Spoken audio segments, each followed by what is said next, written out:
Estamos al aire ya con el mostrador en la clave. Está Santiago Escobar con nosotros y Mirko Macari. ¿Cómo estamos? ¿Qué tal? Buenos días. Buenos días. No, pero haz el punto porque me parece súper interesante, porque yo no lo expliqué así al principio, pero me retó. Santiago me dice, encuentro súper buenas las canciones, pero ¿por qué están todas en inglés? Entonces yo dije, claro, lo debía haber dicho. Bueno, están todas en inglés porque esta sección comenzó hace mucho tiempo en otra radio, cuando venía justamente Elton John a un recital acá, y el problema que había, o que muchas personas me plantearon, es que les encantaban las canciones pero no sabían qué decían, porque estaban en otro idioma, estaban en ese caso inglés. Y yo dije, bueno, te puedo traducir la canción para que tú entiendas de qué se trata. Porque me pasó con una persona, y le contaba que le encantaba, dijo que esta canción es muy bonita, me dijo, muy bonita. Y la canción era sobre un apaleo que le daban a la señora, el marido pero salvaje, una crítica. Y ¿tú sabes lo que dice la canción? No, pero es muy bonita. Entonces dije, mira, yo te voy a contar de qué se trata la canción. Por lo tanto, por eso hay un énfasis en las canciones en inglés. Pero es una sección con ánimo pedagógico. Obvio. Por supuesto, además, terminamos esa vez allá en la Radio Cero cuando lo hacía, diciendo, oye, si ustedes quieren una canción en inglés que les guste, que tenga determinadas características, yo se las propongo. Dígame de qué quieren decir. ¿Ah? Y la cosa funcionaba muy bien, pero esa es la razón, Chago, por la que estén en inglés. No es porque uno sea por lo que sea exclusivamente ciútico, que algo debe haber también de eso, pero no. No, lo interesante es la razón por la que tuviste que reemplazar al entrevistado habitual por la sección de canciones con contenido. Claro. A mí me encanta la música y creo que el diálogo musical, el diálogo que se produce a través de las letras es tremendo. Y por eso hacía mención a Four Non Blondes con WhatsApp.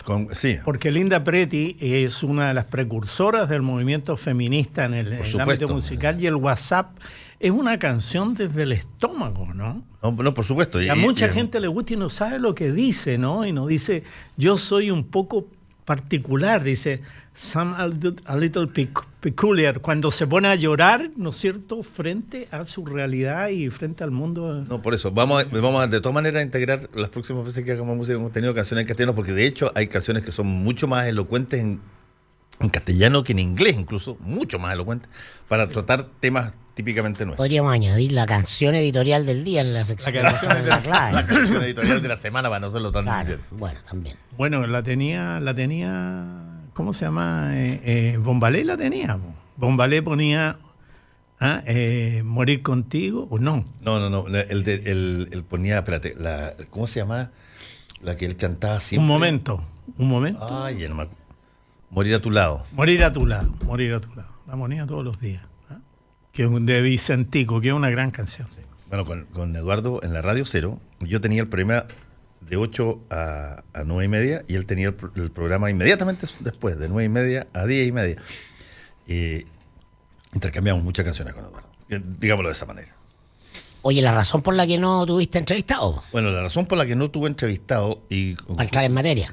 Y con justa materia, y con justo medida, es porque íbamos a conversar con una de las víctimas de Caradima sobre lo que la tercera dijo o planteó que era un fallo unánime en favor justamente de que se pagaran las indemnizaciones que estaban pidiendo en el juicio civil.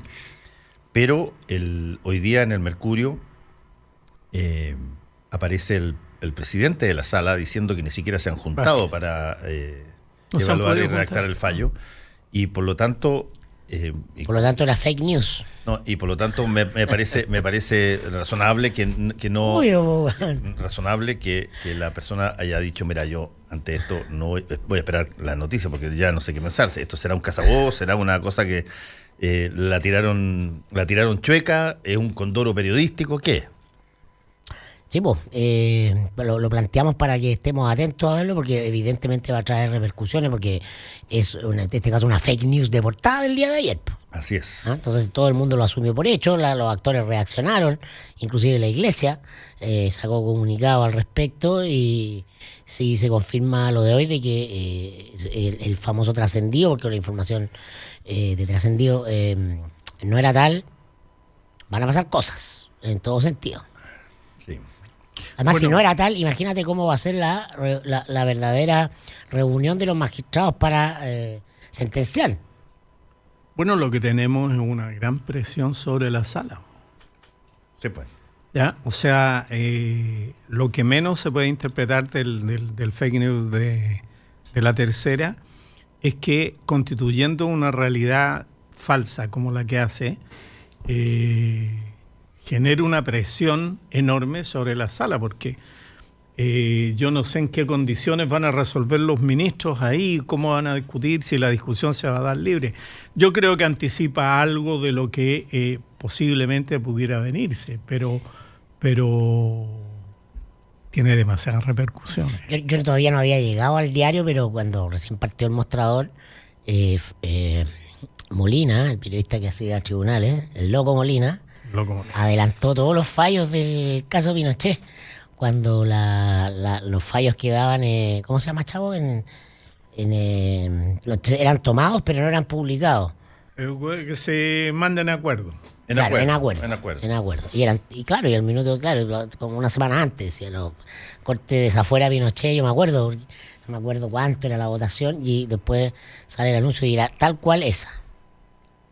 Bueno, pero no se sabe exactamente si es que efectivamente lo que anunció la tercera va a ser finalmente lo que decía la sala, pero lo que me sorprende es que haya una información tan tajante y taxativa, y la realidad, según lo que dice el ministro a cargo de esa sala de la Corte, es que ni siquiera se han juntado. Se han juntado. Yo lo he chequeado. Además hay demasiada agencia, agencia estratégica dando vuelta, entonces. Sí, no se han ¿Y demasiada juntado. plata? ¿O? A mí me llamó la atención, yo dije, puede estar esto en redacción, en acuerdo, pero no se han juntado. Esa es la declaración de 2 o 3 partes que yo tengo y la confirmación. No se han juntado. Bueno, habrá que esperar. Bueno, sigamos. Ya, pues mira, yo quería comentar ¿Qué quería comentar? lo de ayer de Lavín, el plebiscito del parque intercomunal. ¿Cómo lo perdió? ¿Cómo lo perdió? Y yo tengo la interpretación de que si bien lo perdió, también ganó. Porque lo que haga Lavín no es lo mismo que lo que puede hacer eventualmente el alcalde de La Reina.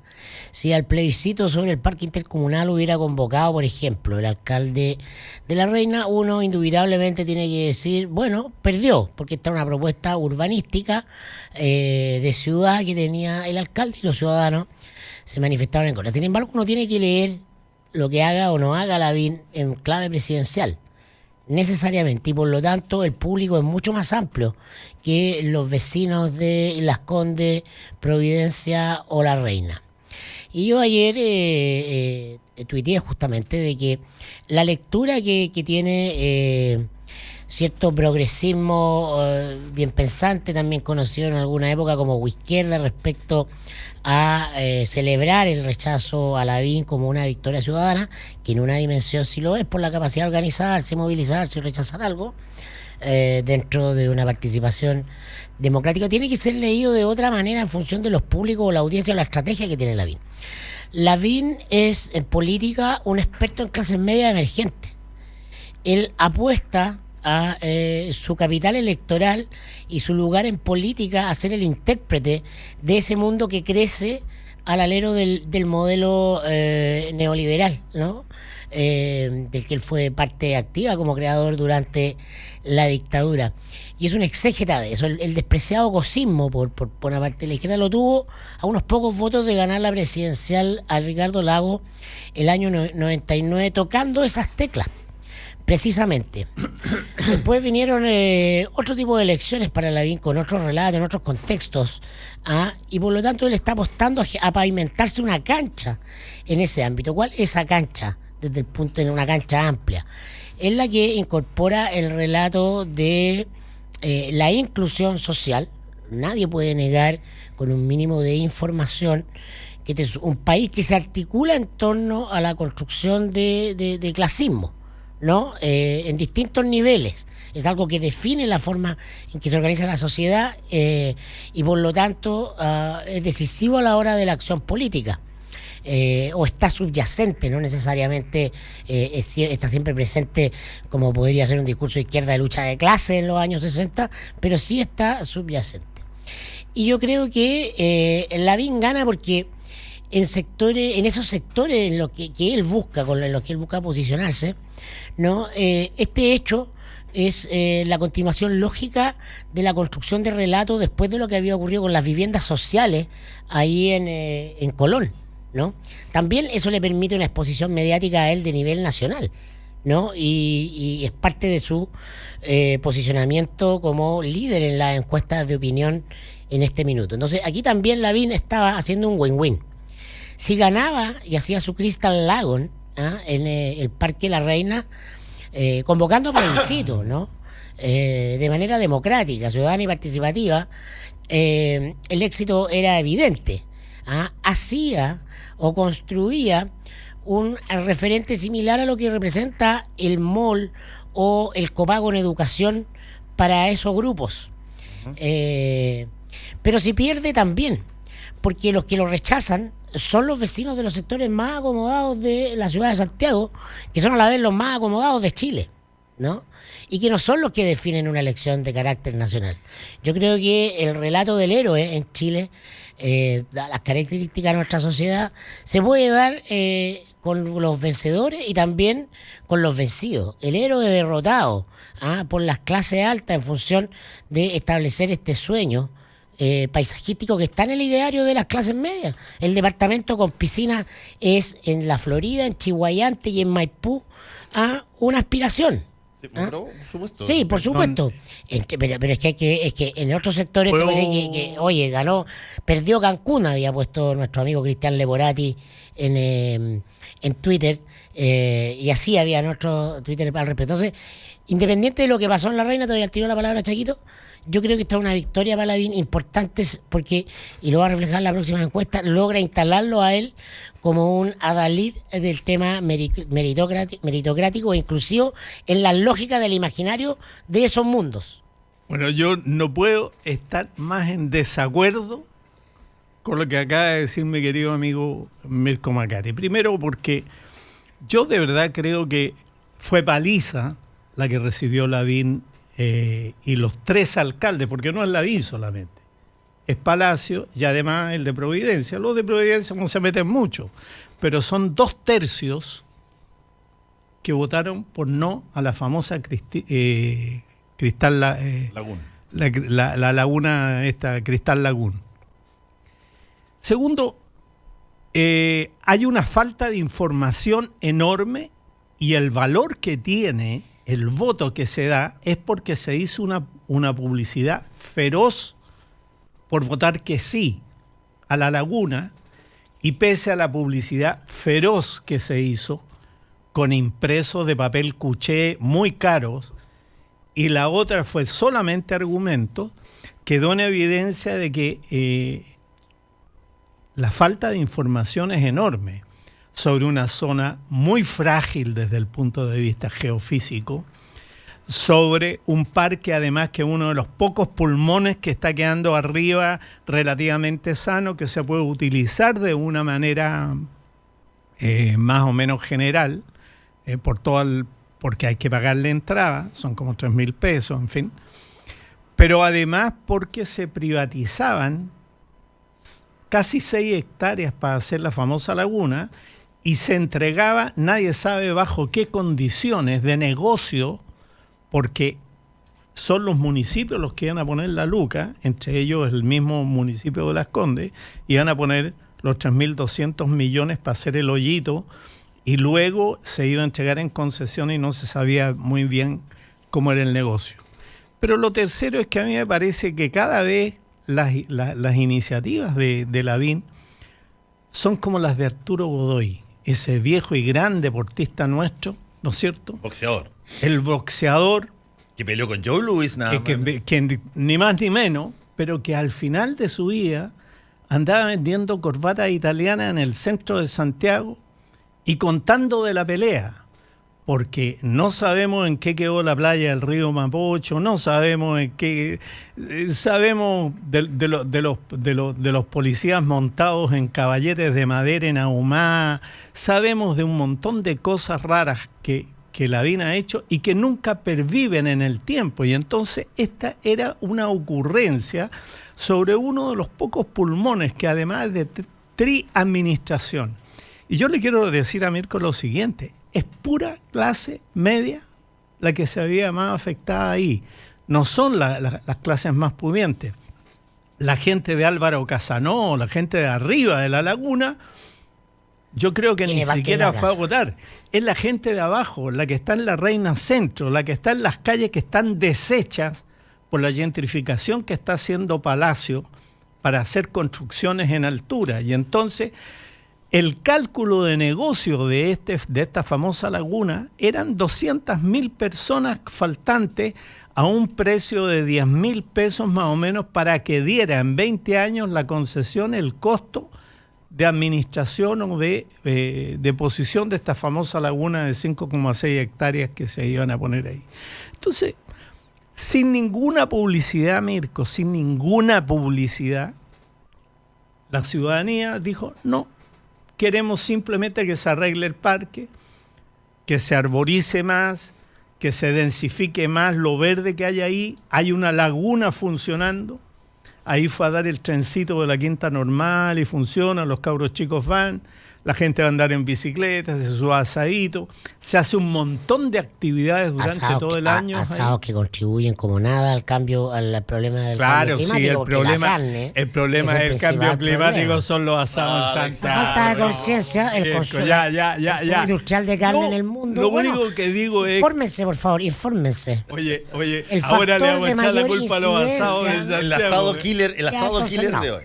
Entonces, sí, no, está bien. DiCaprio no entiende nada del documental sobre el cambio climático. Puede ser que entienda, pero ¿cómo me vaya a decir que, mira, la acumulación de ripio que hay ahí, la acumulación además de áridos que hay por gravedad en esa zona, instaban a pensar un poquito más, ¿no es cierto?, en una solución. Yo no estoy en contra de hacer una laguna artificial. ¿Y por qué no lo hacen al lado de las instalaciones que tiene Iván Zamorano, que son una concesión y que eran parte del parque, y donde hay terreno suficiente? No, tenía que ser adentro del parque, una manera de privatizar un parque. Por favor, es una etapa que se va repitiendo hasta el norte y al sur que le hicieron a Lavín y compañía. Mira, es que yo creo que puedo estar de acuerdo en todo contigo, Santiago. Yo no estoy hablando del parque ni de la solución al parque. Estoy hablando de la campaña presidencial. Estoy mirando otra cosa. No implica ganó Lavín, pero oye, cuando un tipo saca un tercio de lo que propone, eso sí, pierde. Bueno, esa es la lectura convencional. No, claro, depende qué. Si Lavín tiene... Mira, Lavín... Ese es el error de cierto mundo progresista y después no entienden por qué gana Bolsonaro. No entienden por qué la gente rechaza... ¿Por qué la gente rechaza el fin del copago? No entienden por qué la gente se opone a la gratuidad en el gobierno de Chile. Es exactamente lo mismo. La Katy Barriga le da Mirko, la Katy Barriga, la nuera de Lavín, le da más visibilidad nacional a Lavín, o Guibovich le da más visibilidad nacional a Lavín que la... Déjame plantear una hipótesis. Las hipótesis conspirativas me gustan. Vamos a una hipótesis conspirativa. ¿Qué tal si aquí, además de lo que se está decidiendo, en realidad no se está decidiendo sobre la laguna o no la laguna, sino que sobre la legitimidad del método? Es decir, el medio es el mensaje. A ver, quizás para ahora se puede haber perdido, claro, está bien, pero se puede haber perdido pero eventualmente pueden plebiscitarse nuevas cosas que quizás tengan trascendencias mayores incluso que una laguna. Y si es que en ese caso los resultados son favorables a las iniciativas que tiene el alcalde, es poco cuestionable cualquier cosa porque se validó el método a través de esta... Fernando, yo estoy de acuerdo, pero mira... Esto es mi teoría conspirativa número 1, porque tengo 2. Pero mira, no es, primero, no es vinculante. Segundo, falta el estudio de mecánica de suelo, de napas en la zona, falta todo. O sea, esa conversación, estáis haciendo la conversación técnica del asunto, se la podéis tener con el cargado de urbanística del municipio. La laguna si probablemente me hubiera tocado votar, también hubiera votado que no estoy diciendo mi opinión sobre el proyecto. Estoy mirándolo en la clave que corresponde mirarlo, que no es una clave local. ¿Cuál es la segunda? Porque hay un candidato presidencial en cuestión, construyendo un relato sobre sí mismo. Exactamente, eso es verdad. Joaquín Lavín y tiene la suficiente experiencia como para saber dónde hay que pisar bien y dónde hay que pisar mal. Yo creo que se parece más a Arturo Godoy. Yo creo que los plebiscitos comunales, que de hecho son los únicos plebiscitos que pueden haber, porque hay que reformar la Constitución cuando se trata de plebiscitos presidenciales, pero los plebiscitos comunales pocas veces se han usado, o las veces que se han usado han sido para cosas muy minúsculas o cosas incluso ridículas en algún momento dado. Yo tengo la impresión de que ese instrumento, esa herramienta del plebiscito comunal va a tener un revival, va a tener un resurgimiento, va a tener una resurrección, porque es una buena manera de que la gente se pronuncie, que haya una ilusión de acuerdo o una sensación de acuerdo, y por lo tanto al final el alcalde pierda o gane, gana. Porque es lo que parece. Si evidentemente que el voto estaba planteado de manera tendenciosa, pero eso no va a salir en el titular.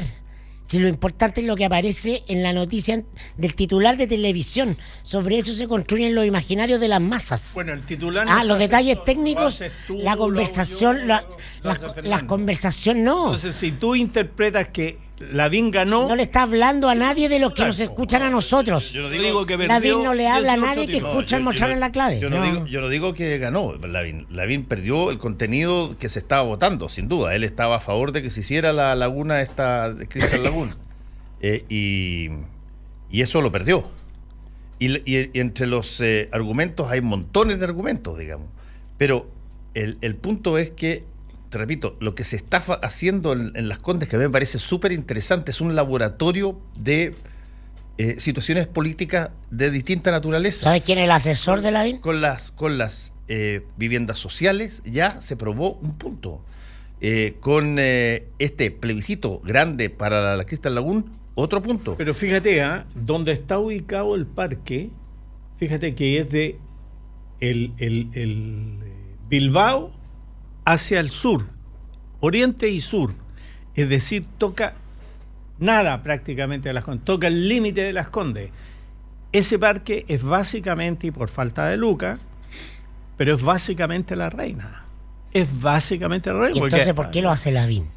No, porque hay una administración que no se conoce. Hay una agenda. Hay una administración tripartita de ese parque que no se conoce. El municipio que tiene lucas es Las Condes, y pueden hacer proyectos no solamente ahí, puede ir a hacer este mismo proyecto a la quebrada de Macul si quiere. Y es un municipio que tiene lucas, pero también tiene agenda.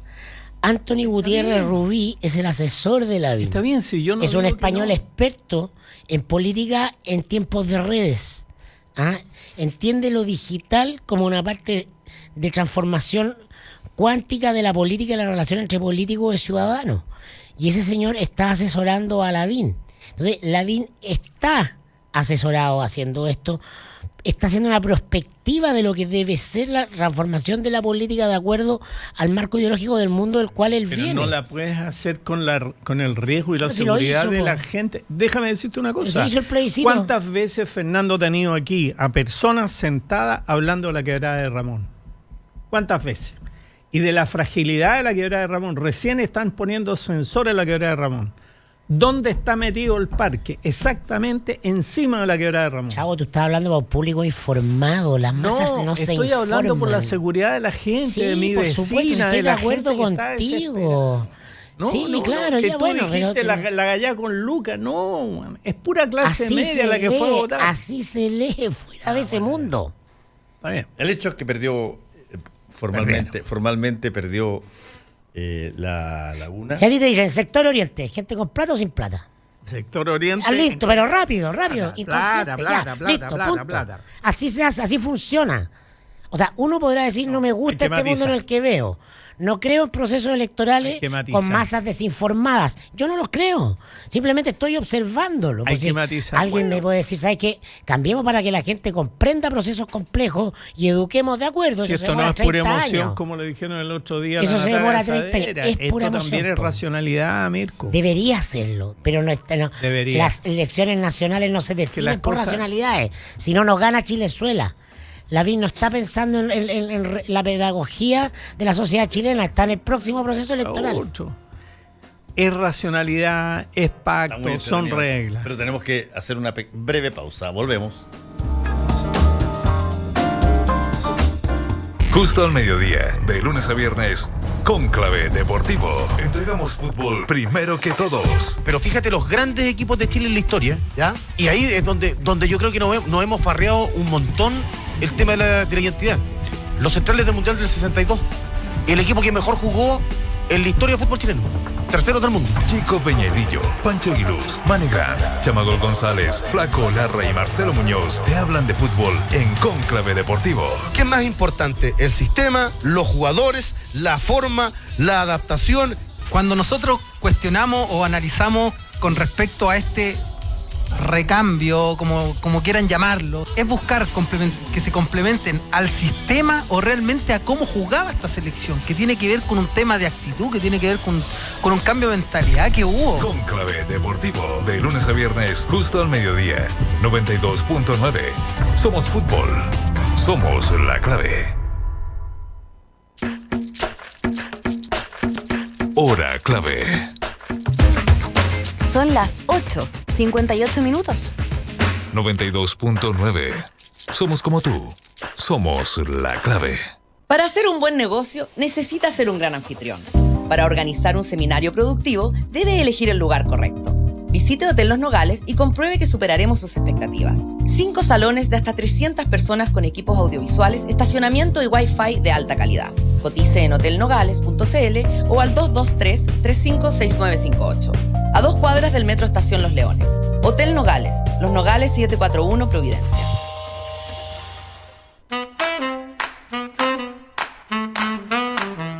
Los que sabemos de café, conocemos el secreto.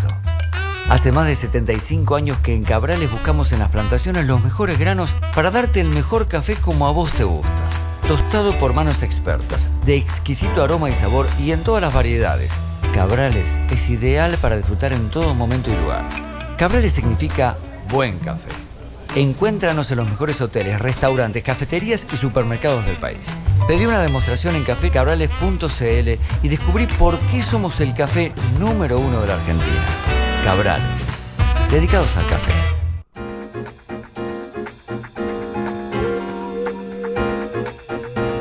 Es más bueno que los muertos de lado y lado. Estamos con el mostrador en la clave y habíamos saltado a Bolsonaro. Es imposible, ¿no? Yo te voy a regalar una plancha a Mirko, ¿eh? Gracias, sí. Un repollo. Estábamos hablando de Bolsonaro, que dicho sea de paso es esta semana, Sí, El domingo. 28. el domingo. Chuta, ¿cuánto? 60% de intención de voto. Está Pero yo lo que decía recién fuera de cámara es que lo que se van a encontrar en Brasil es micrófono. una cosa un poquito más compleja que lo que están viendo los políticos que van en romería a ver a Bolsonaro. Primero porque Bolsonaro va a tener que hacer alianzas para poder gobernar una federación que es demasiado compleja, que tiene 5 policías estatales y no sé, 26, 28 policías más repartidas, 5 federales, 28 repartidas, y donde se pierden todos los años 30 personas, 40 personas adentro de las cárceles y se los comen. Hay canibalismo, hay condenados por canibalismo dentro de las cárceles. Brasil es otra cosa. Los 20 millones de tipos que Lula sacó y que no los sacó de la pobreza, no, los metió a los bancos.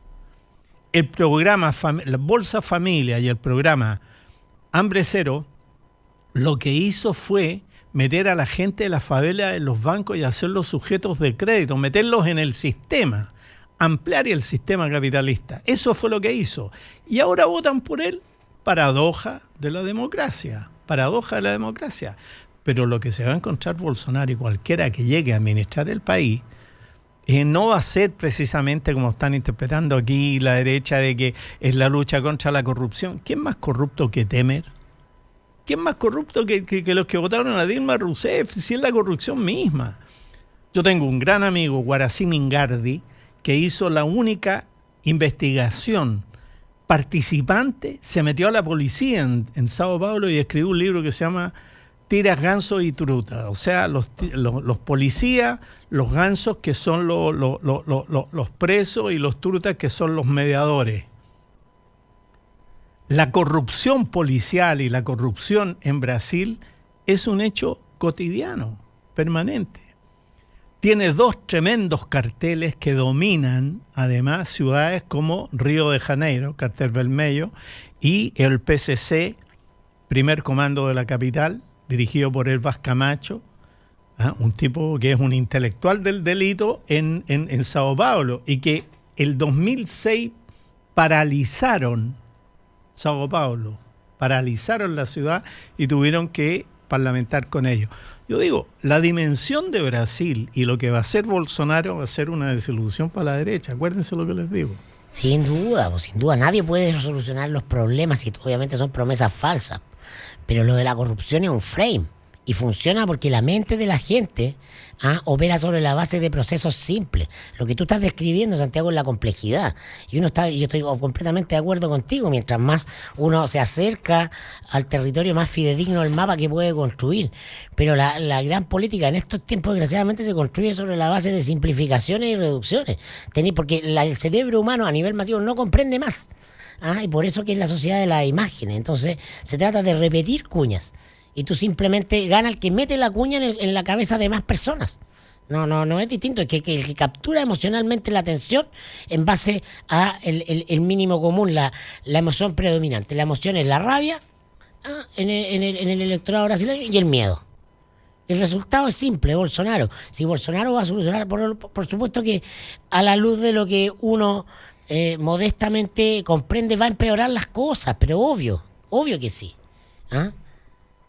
¿O las va a mejorar? No sabemos. No, mira, el punto es el siguiente. Hay ya suficiente experiencia acumulada en personajes que llegan con estos predicamentos absolutos a los palacios de gobierno. El último de ellos fue Trump, que llegaba diciendo voy a hacer un muro, lo voy a hacer en 2 meses, lo va a pagar México, punto. No hay muro. No lo está pagando México y se le siguen pasando las personas. Después dijo, voy a ponerle... Lo siguen apoyando. Sí, no, está bien. Vamos a ver ahora cómo son las elecciones en noviembre. Pero, segundo lugar, propone un montón de cosas que se las paran los jueces. Ergo, ¿dónde está la lección que Bolsonaro tiene que aprender si es que él quiere hacer esta lógica autoritaria de gobierno? Tú tienes que tratar de hacer el delivery de tus cosas más fuertes lo más rápido posible. Y lo más rápido posible que tú llegas, porque después la inercia de la máquina te lo impide, te lo dan. Y por lo tanto, Bolsonaro solamente tiene sentido, porque nadie lo conoce demasiado, solamente tiene sentido por lo que, y en eso concuerdo con Mirko, por lo que dice. Y por lo que eso que dice impacta. Si es que Bolsonaro no es capaz de establecer diferencias brutales entre los negros y los blancos, que es la cosa que él ha dicho. Si el Bolsonaro... Si no es radical, no se nota. Claro, exactamente. Si es que no es capaz de, voy a citarlo, aplastar a las minorías. Porque las minorías en las democracias no tienen nada que hacer, solamente mandan las mayorías. Si es que no lo hace rápido, la gente va a decir, bueno, ¿y esta cuestión? ¿Cuál es la diferencia? Además me diste un gallo más iletrado, menos culto, y que además no hace nada de las cosas que nosotros lo votamos para que hiciera. ¿Sí? Yo estoy de acuerdo con ustedes, precisamente por lo que Mirko insiste siempre, que la complejidad que la realidad es mucho más compleja de lo que parece, que es necesario tomar puntos, simplificarla, porque es muy compleja y si no se simplifica, no se gana la mente de alguna gente en decisiones.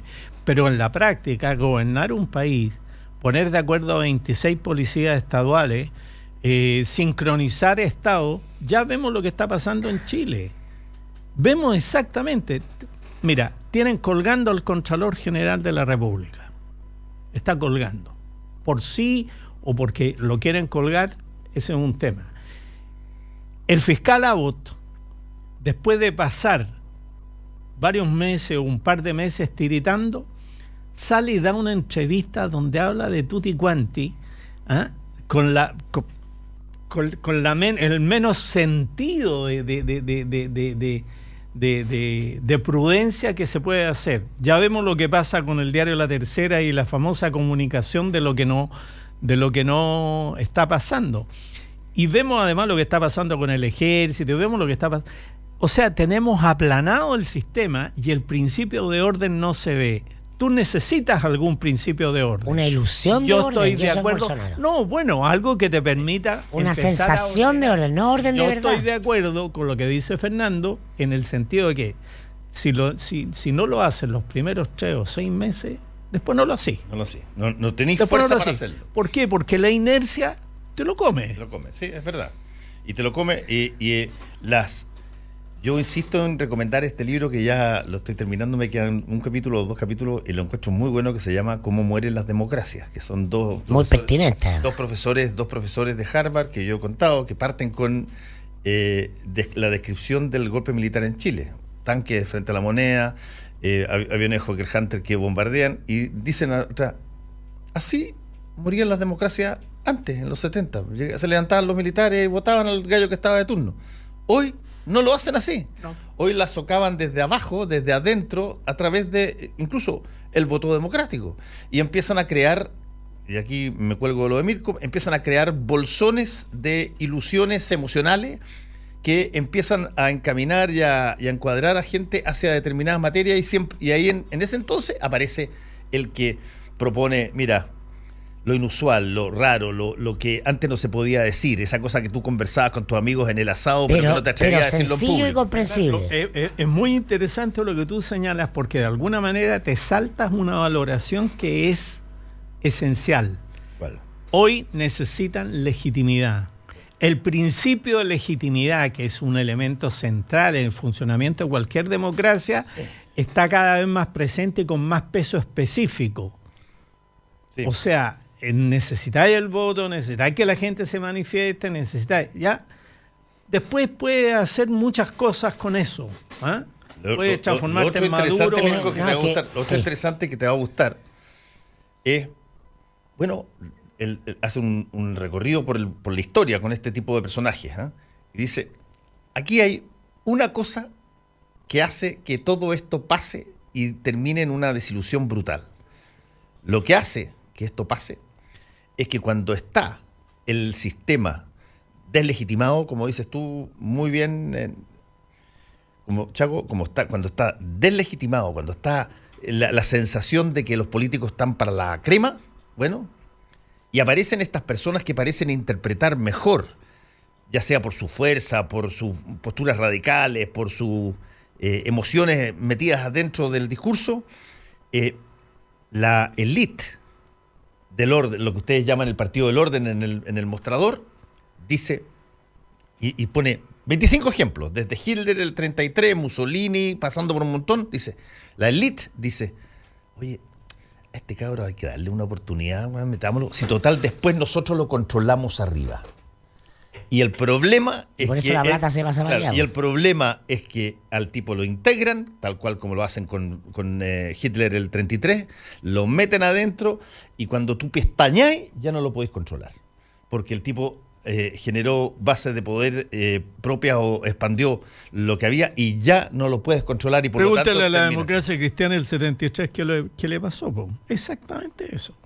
Bueno, y ahí pues claro, fue Montalva creía que podía controlar el golpe. Que podían controlar el golpe. Claro, exactamente. Exactamente. Y esa es la idea. Entonces tú dices, estos Bolsonaro ven allá. Bueno, ok, lo peor que puede pasar es que venga, pero aquí están las catedrales institucionales de Itapareí. Y además, a eso se le ordena. Él le da a ese mundo, al mundo del dinero, el discurso que quiere escuchar.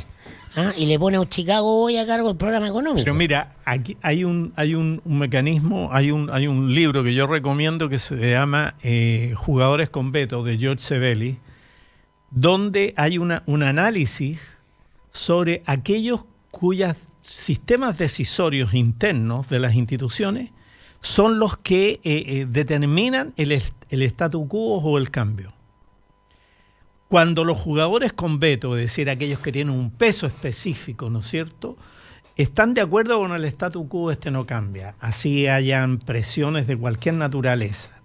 Pero basta que uno o dos empiecen a dudar sobre el statu quo por algún motivo interno o externo, por creencia ideológica o simplemente porque viven su propia crisis, le hace, por ejemplo, el ejército o la Iglesia Católica, el statu quo cambia. Y en ese momento, entonces, la coalición de jugadores con veto empieza a cambiar.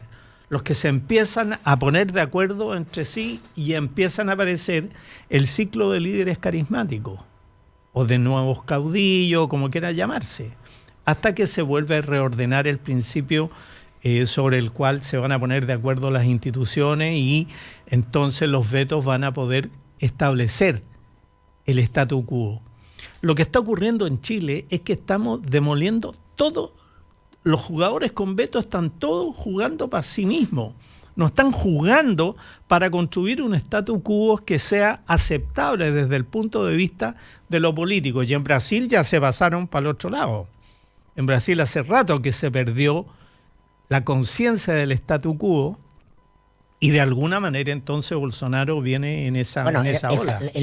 La última expresión de eso fue la operación para detener el Lavallato, que estaba mostrada con magistralidad ahí o mecanismo, ¿no? Cuando tratan de ponerse de acuerdo, ¿no?, a partir de este personaje que había sido exministro, que había sido claro, y que ya estaba para el cementerio ya. Pero era quien articulaba la relación entre la política y el dinero, asesorando a todas las grandes empresas, y los juntan y dicen, oye, todos tienen que poner algo aquí para que esto lo cortemos acá. Y el tipo se muere y ahí está el destino de Brasil. No se arregla. ¿Qué pasa en Chile? Que eso se alcanza a arreglar. Hay una operación para arreglar en los casos de platas políticas, donde todos los actores institucionales están coordinados. Sí, pues acá, pues evidente. Entonces, sí hay capacidad de operación acá en Chile. Eso hasta el minuto, en casos que amenazan la estabilidad del sistema, el sistema opera para ponerle coto. Sí, sin duda. Ha sido completamente eficaz. Yo tomaría un poquito de distancia después de leer la entrevista de Abbott. Yo creo que Abbott abrió la puerta de una manera imprudente. No tengo la sensación de que lo que haya hecho sea recatarse, recogerse sobre su propio poder, porque él no tiene demasiado gente suelta, demasiada gente investigada, tiene que resolver sobre demasiadas cosas. Está claro que le queda grande el poncho, pero para lo esencial estuvo ahí. Si el problema es que el error que cometió es que lo convirtió en doctrina. Él pensaba que estaba haciendo algo bueno, y por lo tanto lo legitima. No entendía, no leía bien el tiempo que estamos viviendo. Y entonces por eso que se le abre ese flanco que aprovecha el Frente Amplio, creo yo, bien, porque había que probar cómo estaba el agua en esa piscina y testearlo. Pero Abbott es parte absoluta de la operación de dilapidar en las investigaciones por platas políticas. Pero mira, yo creo... Fue una pieza es decisiva, y por eso que... en las defensas que él hace de su postulación ante el Congreso, enarbola esta doctrina, y eso es lo que posibilita que los senadores voten favorablemente su nombre para suceder a Chaguán. Mira, yo creo que esto tiene de dulce y de agraz. Yo creo, por ejemplo, que el gobierno, el presidente de la República y el ministro de Defensa respecto de los temas del ejército lo están haciendo bien. Las declaraciones hoy día en la mañana que le escuché a Espina y lo que dijo el presidente de la República, etcétera, de alguna manera, ¿no es cierto?, le están empezando a meter presión a una situación que no puede continuar porque está mala. Pero en otros ámbitos, el gobierno tiene leyes, por ejemplo, presentadas como la de notarios, los fedatarios, etcétera, y tiene situaciones que son impresentables. Una de ellas es nombrar a la esposa de Alejandro Espinosa, que es uno de los abogados de Longueira, en la principal notaría de Santiago por parte del ministro, en un negocio del ministro de Justicia con Pablo Longueira. Es un negocio. Y entonces, en medio de esos despelotes internos que tiene el gobierno, que yo no creo que Chadwick sea capaz de controlarlo todo, como decían ustedes aquí, hay cosas que están demasiado planas y sin principio de orden. La probidad puede ser un orden, pero tiene que funcionar igual en todos los sectores y en todas partes. No puede ser probidad para los militares y dejemos a la brutante que todo lo que pasa en el sector justicia, por ejemplo. Que el sector justicia viene mal. La doble querella de la querella de competencias que ha tenido la Corte Suprema con la Contraloría, algo tiene que ver en la cuentita que le pasa a la novena sala al Contralor, ¿no? No sé si es la novela, perdón. Pero lo que le pasa a propósito de la destitución de la subcontralora. No, yo creo que, a ver, yendo un poquito más atrás en la conversa, Chavo, por lo que tú describías de Brasil, y bueno, también pertinente un poco respecto de Chile, creo que estamos todos metidos en una ilusión, que es la siguiente, la de pensar de que los gobiernos se esfuerzan en resolver los problemas de las sociedades. Y lo que no estamos entendiendo es que el gobernar no significa solucionar problemas reales ya a estas alturas. Gobernar significa la capacidad de aunar conciencias e imaginarios detrás de la sensación de que se están haciendo cosas. Este gobierno no le ha hincado el diente a ningún problema real del país. Recién está prometido para finales de este mes el famoso proyecto de pensiones. Que es un problema real del país, que requiere una conversación de política pública importante. Hasta el minuto, ¿de qué estamos hablando? ¿Cuántos problemas tenemos en la educación? ¿Cuál es el nivel de nuestra educación a nivel global? Qué poco competitiva, me carga la palabra competitiva porque la educación no lo es, pero usemos ese frame. La educación incluso en los colegios de élite en Chile, con las que tiene un estudiante medio de Singapur. La calidad de la educación. Este gobierno prometió que iba a entrar al tema de la calidad de la educación una vez ya resuelto en el gobierno anterior un cierto marco respecto al tema de Lucas. Y llevamos un mes hablando de aula segura, que se trata de todo un proyecto de ley para resolver el problema de 20 cabros. Los pendejos con overol son 20. Lo dijo Chadwick en la comisión, no lo estoy diciendo yo. No es un número arbitrario. En la comisión a la que él dice son más o menos 20. Porque al gobierno le conviene instalar esa conversación por distintas razones. Entonces no estamos hablando de educación, yo organiza al país y todos hablamos de eso. Y estamos preocupados que sí, que no, que la violencia no soluciona acá. Organiza su base de votantes, de pasadita afirma a su amiga que tiene que dejarla bien posicionada en el Ministerio de Educación, porque es un ministerio complejo, pero chapó para el gobierno, porque el gobierno está sacando el tema educacional de los ámbitos donde se conflictúa y lo está instalando en los ámbitos donde nada de espalda, que es el tema de la seguridad. Un gobierno de derecha va a nadar en la medida en que lleva cualquier frente político al tema de la seguridad. Donde no nada el gobierno y rápidamente trata de sacar la pelota, ¿no?, en el tema medioambiental, Quintero Puchuncaví. Ahí el asunto es mejor esto, aquí no nos metamos. ¿Has visto anuncios importantes respecto a Quintero Puchuncaví? Que es un tema de sociedad real. No lo vas a ver. Sí, estoy de acuerdo. No lo vas a ver. Entonces, ni este ni ningún otro gobierno va a venir a solucionar nada. Ya pasó la etapa en que tenemos que sacarnos de la cabeza eso de que elegimos gobierno para que le solucionen problemas. No es así. Entonces, lo que estamos discutiendo respecto a Bolsonaro es lo mismo. Nadie va a arreglar. Los problemas sociales de verdad hoy día se arreglan desde otros lugares. requieren tiempo, requieren largos plazos, otro tipo de actores con otra moral, con otra ética. La disputa por el poder formal ya no es el espacio de solución social. Hay que saber interpretar a qué estamos jugando cuando hablamos de esto. Una sola cosa sobre interpretación de política actuante, digamos, es que el concepto de plazos en política es cuánta persistencia necesito en esta caminata. Es decir, primero, los problemas no pueden esperar. O sea, yo no puedo andar haciendo diagnóstico, haciendo mesas de trabajo para que me digan cómo lo tengo que hacer, lo que decía el ministro de Desarrollo Social aquí, o hacer una mesa en la Araucanía, tenéis que echar a andar ciertas cosas. La política hoy día lo que te exige, precisamente por esta ciberpolítica, ¿no es cierto?, esta sincronización temporal de los territorios y de la vida cotidiana, que es instantánea, de acuerdo a la revolución tecnológica y a todo lo que quieran interpretar en esta materia, obliga a que las cosas hay que empezar a hacerlas ya. Con cuánto interés, con cuánta intención o con cuánto tiempo, cuánto tiene que durar, es otra cosa. Esa es una discusión de persistencia, pero tienes que empezarla ya. Y desde ese punto de vista yo tengo la sensación, ¿no es cierto?, de que el aula segura, por ejemplo, al que tú te referías, efectivamente le permitió al gobierno cambiar el foco de atención inmediata sobre el tema de la educación.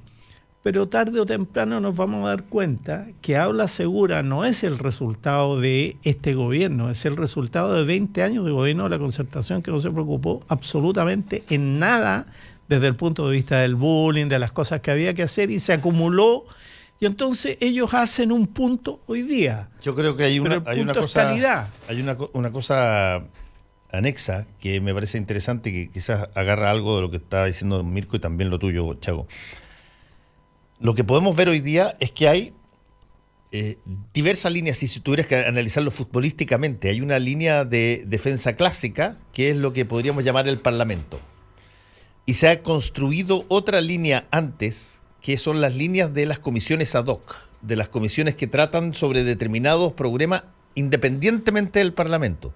Cuando esa actúa y funciona, el presidente la hace suya y la plantea. Cuando esa actúa y no funciona, no pasa nada. Se va al Parlamento con los mensajes de ley. Siempre fue igual. Bueno, no, por supuesto. Pero me parece interesante eso desde el punto de vista de la política, porque tú tienes dos terrenos donde tú trabajas lo que tú quieres hacer. Y sobre eso hay un clave para todos los gobiernos, pero hay algunos que son más hábiles en tratarlo que otros. Hay una suerte de plataforma comunicacional que lo que establece son los ritmos y los temas sobre los cuales nosotros conversamos, que se puede hacer de distinta manera y que tiene que ver con la emoción, tiene que ver con los miedos, tiene que ver con la seguridad. Tú activas determinados temas de pronto. Esto de que contaba Mirko de los 20 personas que son ahí, es una activación súper hábil de un tema, que es el tema. Y tú le preguntas hoy día a las personas en la calle. Es ingeniería social. Exacto. Si tú tuvieras que preguntarle al día de la calle, a ver, ¿qué tanto el problema este se refleja en los cabros que andan con mameluco o emprendiendo profesores? Y te van a decir que esa debe ser el 60% de la realidad de los colegios.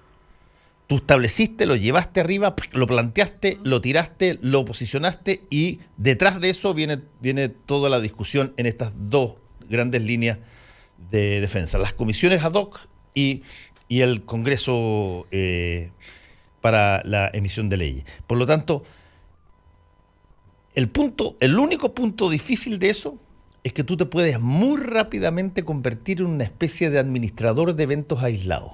O sea, pierdes la estrategia. Sin significación. Claro, como le pasó al presidente Piñera en su primer gobierno, que los 33 era un tema. Después fueron, el puente de Chacao, otro tema. Después fueron...